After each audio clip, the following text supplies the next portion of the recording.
Hi everyone, my name is Rashid. Today I'm going to be going over the results of the next week, I can't remember the exact week number, of SPY front testing strategy for the day open, day close strategy.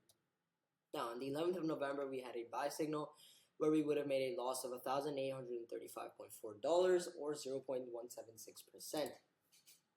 On the 12th we would have had a sell signal where we would have made a profit of $3,076.48 or 0.291%.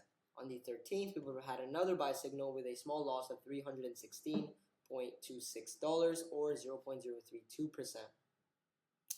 Similarly, on the 14th, we would have had another loss of $6,971.32 US or 0.664%. And finally, on the 15th, we would have had a sell signal with a profit of $7,068 US or 0.675%.